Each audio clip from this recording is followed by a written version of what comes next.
Thank you. Good evening, everyone. Welcome to the December 13th, 2012 special City Council meeting. It is now 5:40 p.m. I'd like to call this meeting to order. I'd like to invite our Chief of Police, Austin, to please join us to lead us in the Pledge of Allegiance. Would everyone please stand and place your right hand over your heart? And please join with me in the Pledge of Allegiance to the flag. I pledge allegiance to the flag of the United States of America and to the republic for which it stands, one nation, under God, indivisible, with liberty and justice for all. Thank you very much. Thank you, Police Chief Austin. City Clerk Silverman, roll call, please. Councilmember Klein, present. Councilmember Koo, absent. Councilmember Hagman. Here. Mayor Pro Tem Offrey. Here. And Mayor Dunn. Here. I'd like to ask if the certification of meeting was noticed properly. Yes. Excellent. Do any of my colleagues have any changes to the agenda as posted? I do not. I do not. I do not. Excellent. On to the ceremonial calendar. I'd like to ask Kathleen Terry to please join us up here. Is there a mic? Oh, yes, sorry.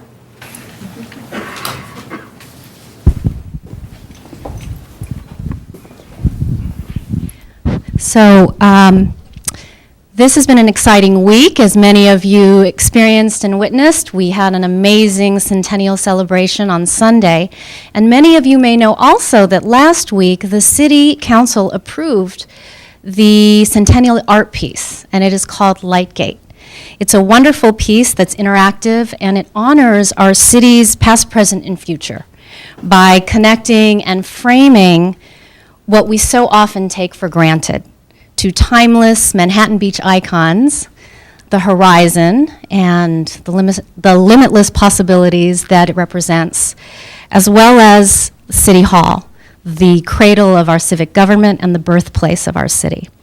So Kathleen, on behalf of my esteemed City Council colleagues, I would love to honor you with the first annual Lightgate Award for your, and here you go, for your outstanding contributions via your facilitation with Leadership Manhattan Beach for the past 14 years.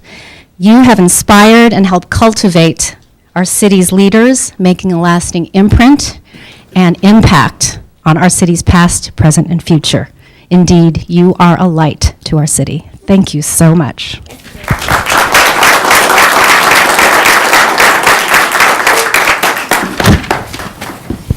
Okay, moving on to community announcements.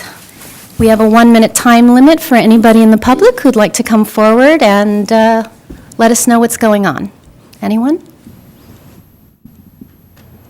Okay, no community announcements.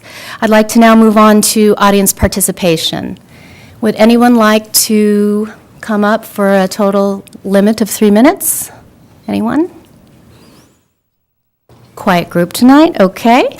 Oh, I think we have a participant. Mayor Dunn, City Council. That's over here. Mayor Dunn, City Council. I'm pleased to be here.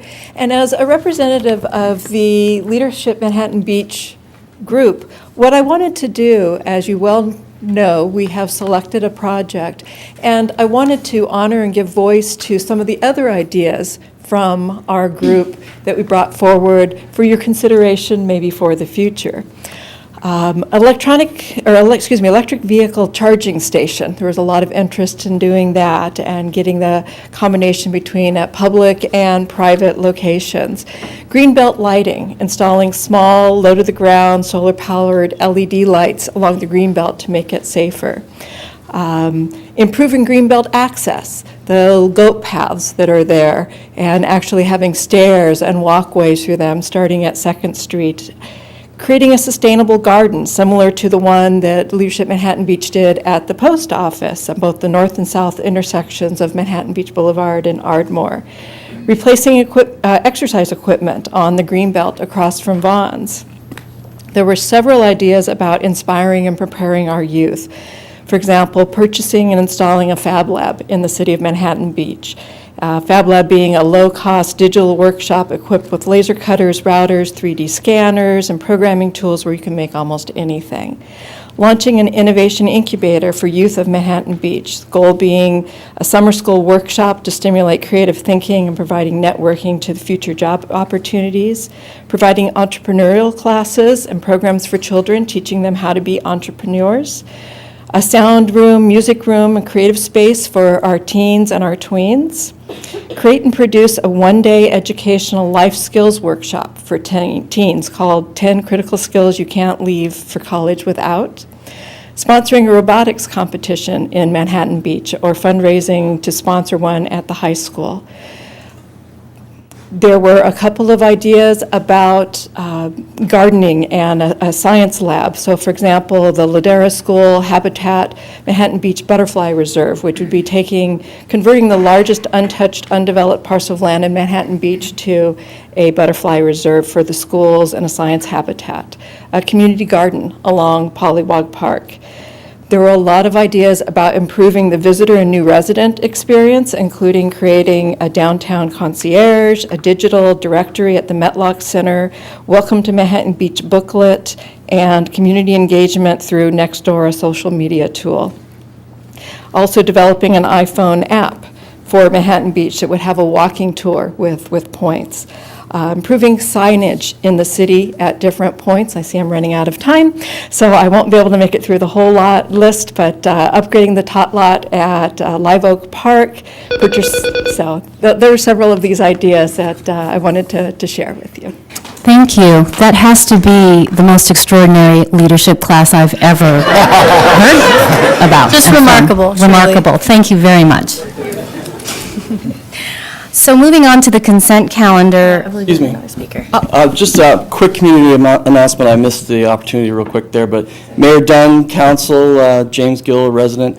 I just wanted to let everybody know that we had tonight in our crowd a couple of the city council people that are running for the new city council positions. So I just wanted to announce we've got Mark Lips up here, and we also have Mark Burton here in our audience, and I also saw Vietno running around back up there. So I just wanted everybody to know that we had 3 of the council candidates here this evening. I'm sorry, Wayne Powell's also running for re-election. I forgot to say that. Thank you. Thank you, Mr. Gill.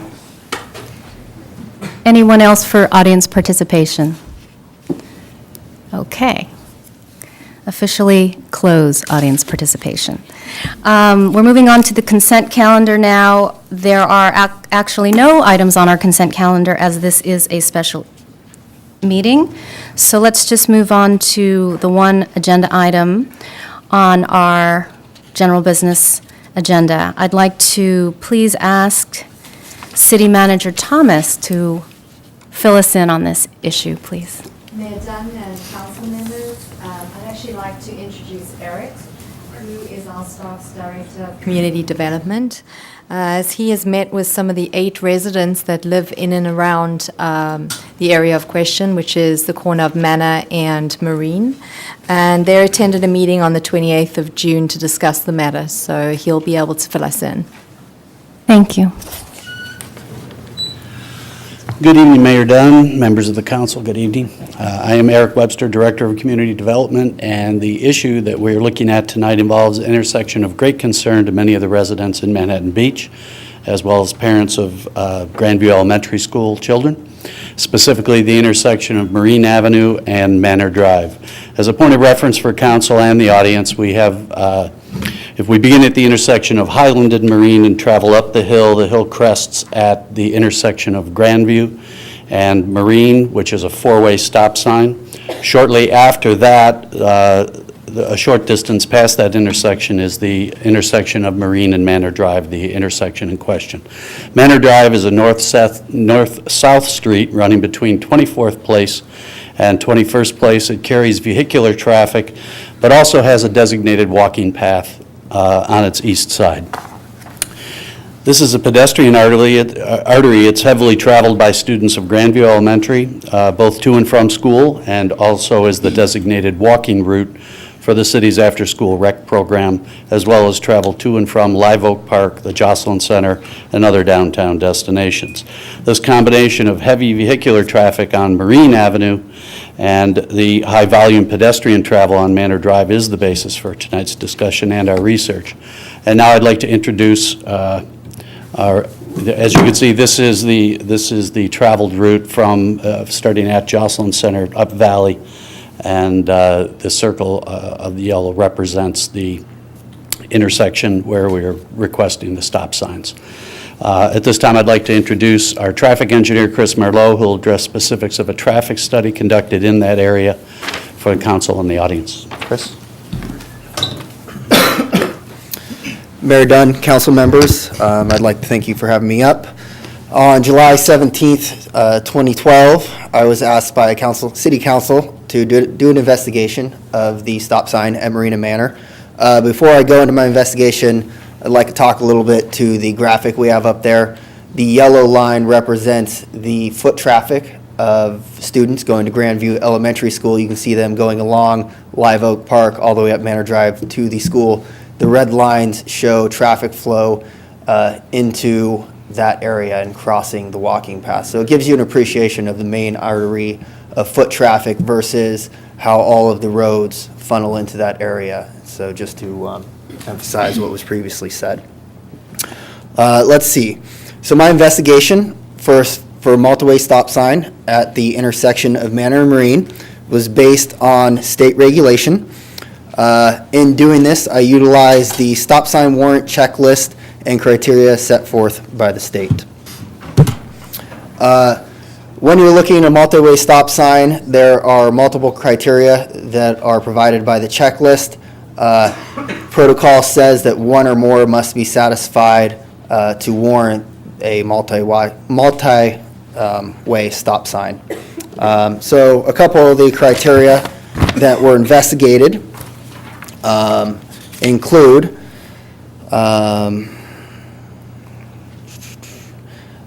restricted sites due to distance, or restricted sight lines, recurring speeding, high pedestrian volumes, assigning proper right-of-way, traffic flow to lines, and pedestrian foot traffic. I got that already. So let's go through and see how this intersection goes up against the criteria established. When it comes to restricted sight distances, Marine Avenue crests at Grandview, and because of this crest going down into Manor, you do have restricted sight lines. Additionally, parking is allowed on both sides of the street on Marine Avenue. Parking sometimes impedes into the lane of traffic depending on where people park. That causes an issue with restricted sites. Another factor on restricted sites is the vegetation and the lawn work and the plants on people's front yards that are adjacent to Marine Avenue. So this criteria is met for installing a stop sign. Recurring speeding, based on an audit of the intersection, there were no recurring speeding issues identified, mainly due to the stop sign at Grandview. High pedestrian volumes, as you saw previously, at 8 a.m. and around 2:30 p.m. on school days, pedestrian volume through this area is very high. So again, the high pedestrian meets the criteria for a stop sign. Assigning proper right-of-way, this comes down to, is affected by the previous restricted sight lines and pedestrian volumes. The crosswalk with cars going east and west on Marine Boulevard causes issues with assigning right-of-way at that intersection, specifically the crosswalk. So again, this meets the criteria for a stop sign. Finally, traffic flow delays. Analysis was done of traffic flows along Marine Avenue from Highland all the way to Blanche. Based on this analysis, we were trying to meet the criteria of less than 30-second delays. At a peak traffic flow rate of 8.5 cars per minute, we determined that The criteria of delays less than 30 seconds is met with a stop sign. Additionally, we looked at queue lengths at the Grandview stop sign and a potential stop sign at Marine and Manor, and again, queue lengths were of acceptable lengths. You put all this together, the traffic engineering recommends a four-way stop sign at Marine and Manor. Thank you. Thank you. Great job on that staff report, by the way. It was quite detailed, and we appreciated it.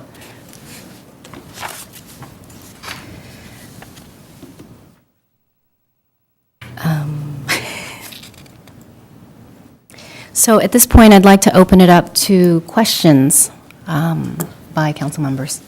All right. Thank you, Mayor Dunn. Again, thank you, City Manager and your staff, for an excellent and thorough report. I'd like to direct my question to the City Attorney, Mr. Hohauser.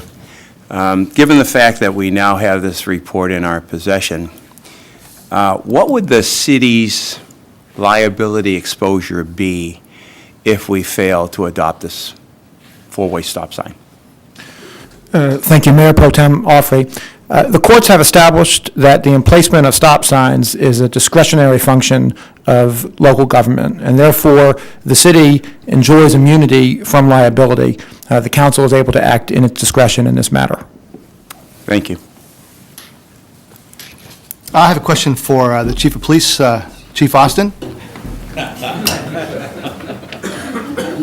I'd like to echo my colleagues' comments on the staff report. Very well done, very in-depth, and we appreciate the hard work that you put into it. Chief, in reading the report of the PPIC notes, I was concerned when I read that Sandra Lopez had made mention that while pushing a stroller through the intersection, this intersection in question, that it was actually clipped by an SUV. As the Chief of Police, what is your view in regard to the safety? How can we address the safety issue in that area, that actual intersection? City Council, Council Member, I am familiar with that report.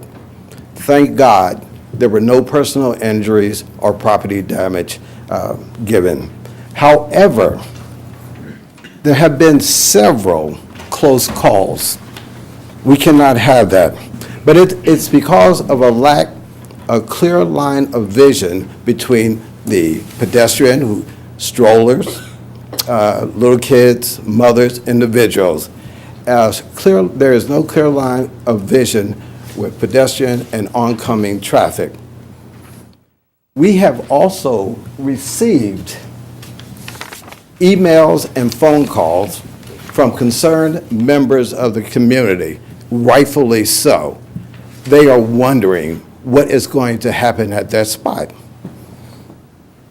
From a safety point of view, we, the police department, find that we concur with the findings of the traffic engineer, and we will agree with the placement of a four-way sign, stop sign. Thank you. You're welcome.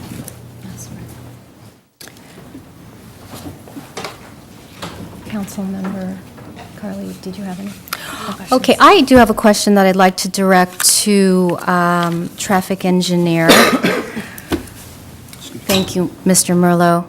I know that intersection well too. Have you considered the four-way stop sign at Marine and Grandview, moving it to one block east to Marine and Manor? I hear that your studies say that it's okay, but I have some concern about the traffic flow. Okay. I appreciate your concerns, but at this time, moving that stop sign would pose a, so if you go through the checklist that I presented, it goes through the different criteria. And again, if you apply that checklist to the intersection of Grandview and Marine, you'll see that a lot of the same criteria there. So by moving the intersection or the stop sign from Grandview to Manor, then you take some of the problems and you just shift them up the street. So the stop sign at Grandview and Manor is there to serve a specific safety service on that street, and so it would not be recommended to remove that stop sign. I actually have some pictures in my backup slides where you can see the change of elevation on the street coming up and down. Sorry. Let me go back.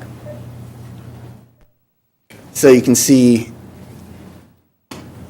the change of elevation, and these change of elevations, especially with Grandview being at the zenith of the hill, that it would not be recommended to remove that stop sign. Thank you, Mr. Merlo.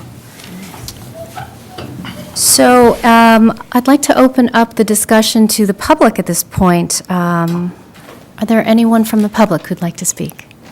Come on up. Hi, good evening. I hope you don't mind if I read from my notes because this is a little out of my comfort zone.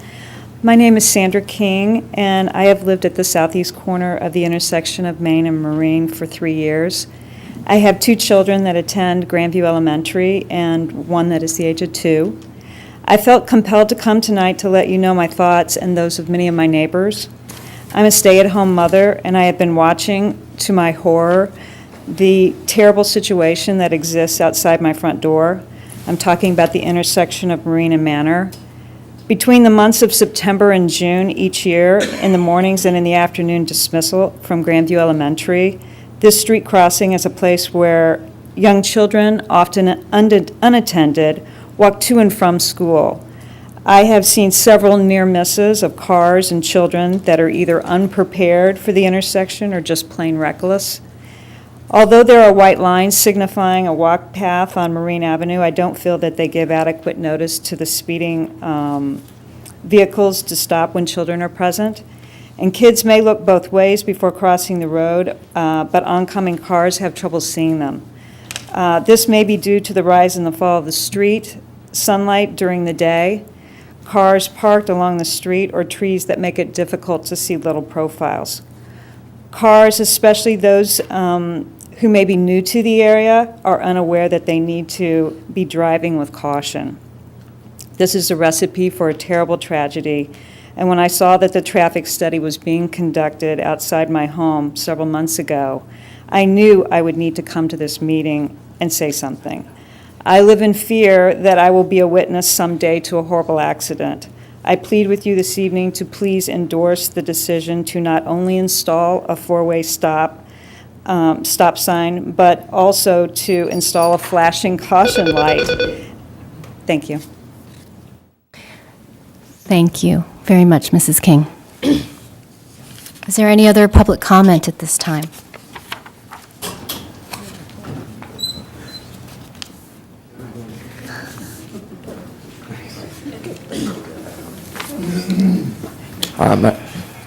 Ms. Mayor, member of City Council, my name is Adam Gerard, lifetime Manhattan Beach resident, and as a member of Greenpeace, I would like to draw attention to the environmental impacts of putting in this stop sign. And we have to remember that every time a car stops and then starts again, it increases the greenhouse gas emissions from that car of a significant amount, and these add up, especially at such a busy stop intersection where the stop sign would be placed. So I would like to warn you on behalf of my fellow environmentalists to consider the environmental repercussions of this action. Thank you. Thank you very much. Mr. Sullivan. Good evening. My name is George Schmagegi, and that's with an SCH. Okay. And you may be familiar with that name because there were Schmagegi represented at every city council meeting throughout. Our Schmagegis are all around. As it turns out, I live on that corner, and, I know what it's going to be like if you put in stop signs. You're going to have all kinds of brakes and all kinds of noises, and I'm going to be bothered in the middle of the night, and I own a building over there, and, I'm going to have to deal with my tenants. I know that those children need a little bit of help, but what happens after 3 o'clock when school is over? There are no children there at that time. Why would we then need a stop sign? So I also agree with this other gentleman that the greenhouse emissions, those cars stopping and idling in front of my window and increasing the carbon monoxide that I have to breathe in, this is a problem. So as a Schmagegi, I would like to say, even though I do see this fellow, I like him. I think he's a bright guy, this Commissioner Silverman. and I see what he had to say here, that, you know, on most cases, I would agree with this guy. Seemed like a bright guy.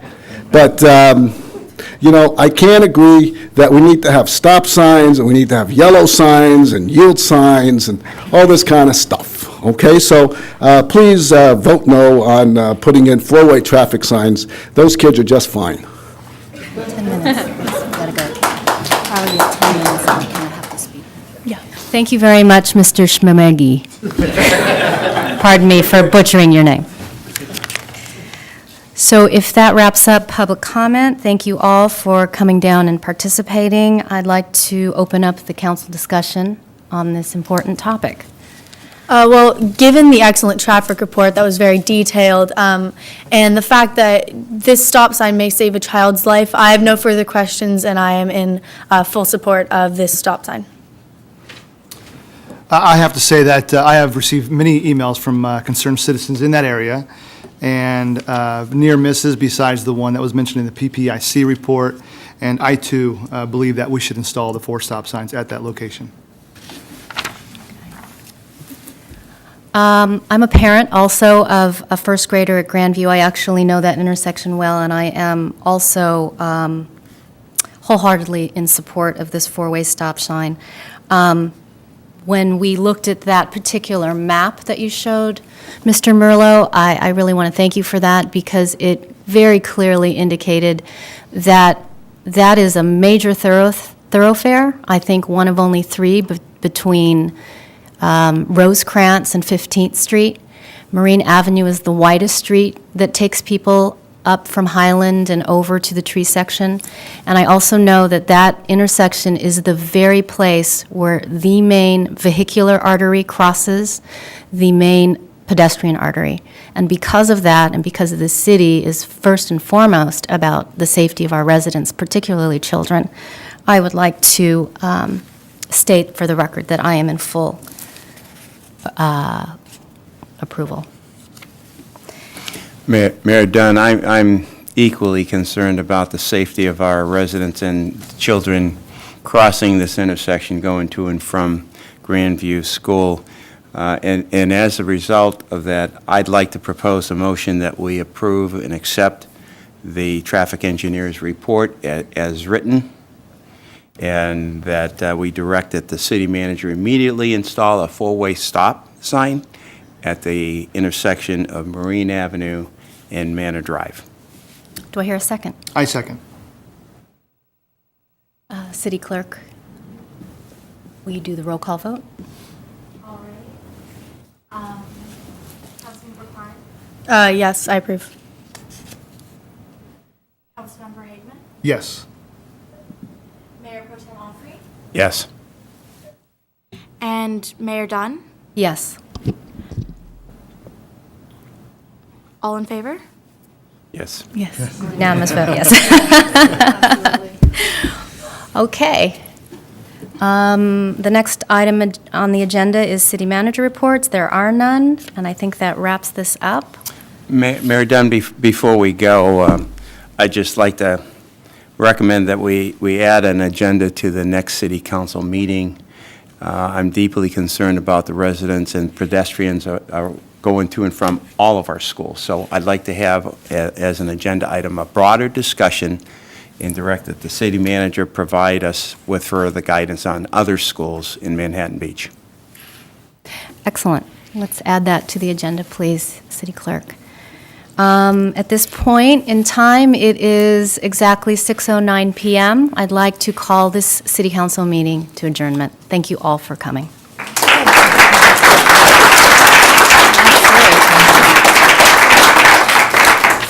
Okay, I'll take the microphone back from you. All right, well, I was in rapt attention at all that you were doing. I felt like I was at a real city council meeting and listening to you talking about the issues, and I thought it was really an excellent job. And I think the mayor, you should take a lot of credit for setting a tone of the meeting that was very welcoming for the staff and for the public and for the other members of your group to make comments. So I thought you set an excellent tone. You knew where you were headed in the meeting, meeting. You kept close attention to the time, even though I was going to give you a little extra, but you kept everything moving on time, and you were really in control of everything that was going on in the meeting, but control in a friendly way. I mean, very much under control. And the staff, I don't know if you are a real traffic engineer, but you could play one on TV because it really was excellent. I mean, I really think, and we'll hear comments from the audience as well, but all of you were so believable. And then the other thing, I don't know if everybody in the audience got your staff report that you all drafted, but I got a chance to read that earlier this week. And I must say, I thought I was reading a regular staff report. I mean, the amount of detail and thoroughness that you all spent in drafting that report was absolutely commendable. And if your class spends as much time getting prepared for your project and presenting that to City Council, and it was really masterfully done, your written report. So now I'm going to look to the audience, and I'm going to start wondering up here. Oh, our fire chief has also come. See, people sneak in while we're doing this. Our fire chief is right here, and so here's our mayor again. Would like to make another couple comments. Well, first of all, kudos to you. You did an excellent job. I didn't get the chance, and I'm a little bit under the weather, so pardon my voice. Seems like I do better up there. Anyways, the first group did a good job too, so congratulations. I too was very impressed with the staff report, and it looked like the staff report that I remember seeing when I was on the PPIC commission or the planning commission or even council. It was great. The staff presentation was great. Each of you did your roles. I was particularly impressed when you said, and we should, study all of the schools and, being proactive and say, okay, this was great. We addressed this specific issue tonight, but now we should broaden our horizon. So you did a great job. Nancy, you were a great mayor, and you can have my seat. And it was perfect. You obviously studied council, and, I would echo what Sandra said, if that was that detailed. And of course, both sections did great jobs. I look forward to a great project because I can see that you do your due diligence and put the time in. So again, congratulations to both groups, and great job.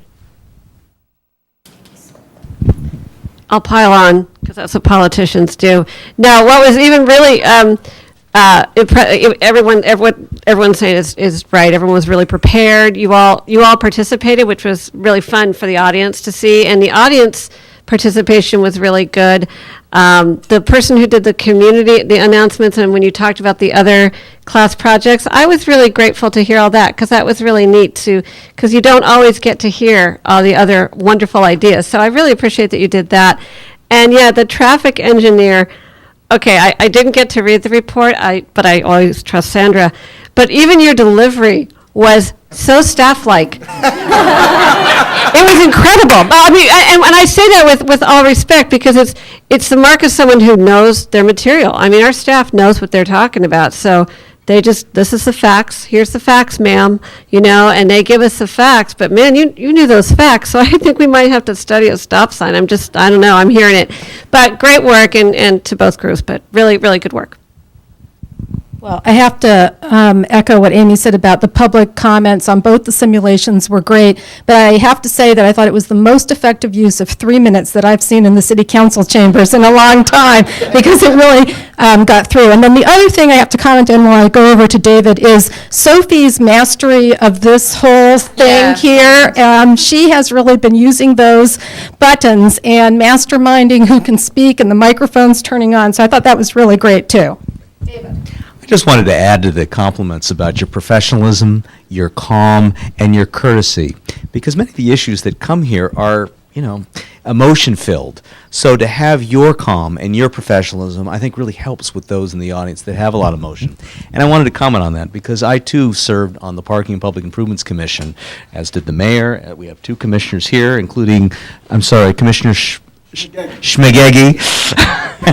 I can tell you, having worked in Congress, having worked in the state legislature, that some of the highest amount of emotion that one would encounter, that I've encountered in all my days here at Manhattan Beach, even though you have this grand vision of working in the community, working on local issues, related to issues of painting curbs red and where you put a stop sign. Because you'll have neighbors really passionately disagreeing with each other on precisely the issues you heard tonight. One is the safety, which more often than not is prevalent, and then what Adam brought in, which was sort of a joke, but was really quite serious and consistent with what we heard before, is cars stopping at stop signs and then taking off. You hear the noise of the cars, there's added pollution. And then there's also technical guidelines that you follow, but at core, they are often very heated conversation. I thought you really captured that well. And the final comment I'll make, and I'm not sure if you realize this, but you touched on an interesting policy issue when, as a commissioner suggested, we think that actually your council members, be aware that in the commissions, there's a real issue of commissioners wanting to make recommendations for a citywide review of pedestrian safety. The question is, how do commissioners' comments and requests get conveyed to council and then get through the city manager related to city staff, because there's only so many hours in a day. But anyway, you all did a terrific job. Great. All right, well, I'm going to go wander over to where we've got our city staff, Richard and David, and see if they have additional comments. But in addition, I want to say the city attorney was very direct in his answer. And one of the things that I think the time limit created is not all of you could express all of the reasons why you thought the stop sign was a good reason, and I realize that that was in part because of time limits. But one of the things, to build upon what Mayor Pro Tem Lesser was saying, is it is nice to hear when you're watching a city council meeting and they're deciding on an issue what the reasoning is behind why they get to that decision. So let's take one last comment. I'm going to ask our city manager if he wanted to say a couple more things. Again, terrific job tonight, you guys. I can't compliment you enough for the way you managed the meeting.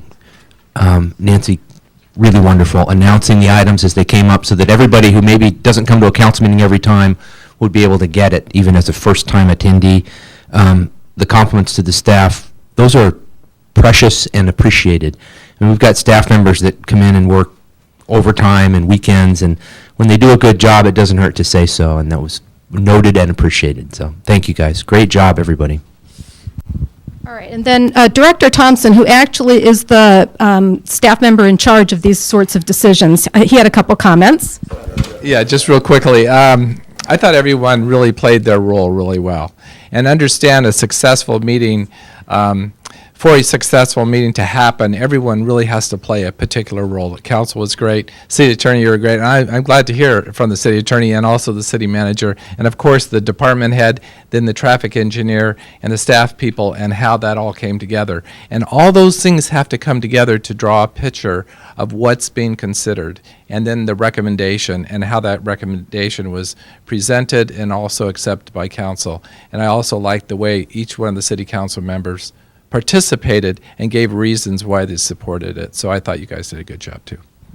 All right, well, why don't we give you all another round of applause for a great job.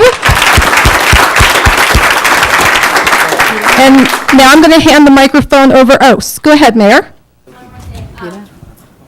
Peter Kakos was our simulation manager, and you saw the passion that went into this, and it's because it is actually a real intersection, and we actually feel this way about it, FYI, for those in the room who count.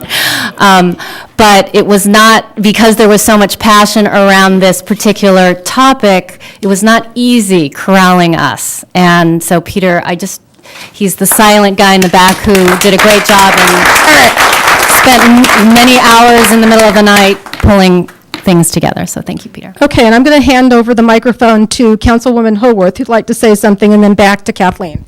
Okay, sorry to hug the microphone again, but I just wanted to, we talked about you should always thank staff.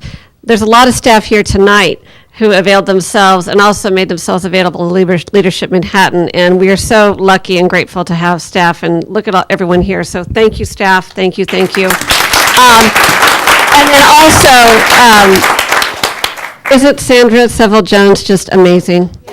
I mean, I feel like every time we do this, and this is like my third or fourth, I learned something just from her. I think she's so brilliant. We're so lucky to have her in this community. So I just had to say that. Okay, Sandra. Thank you, Amy. All right, thank you. So Kathleen's going to tell us what's up next.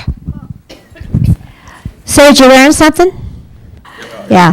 The real benefit of this, again, it's a process to do this, and when you get up there, it is definitely different than what you might experience if you never have that opportunity. And I want to thank all the alumni, raise your hands, who came to support. They're here to support you because they were here through this, and all of the city people, because, like, again, these city people, they're off hours, and they're here basically because they want to give you a great learning experience and because they care. And I think that says so much about our city. So what I'd like to do is we have some food out there, and so what I'd like to have is let's go get some eating, some sweets, and then the class will come back in here as a class, and let's come in back here as a class in about 20 till, and you can bring your food in as long as we clean up after ourselves, okay? So please, if you have come with us, please join us for some food out there, and then we'll see you back in here at the class at 20 till. Beautiful job. Thank you.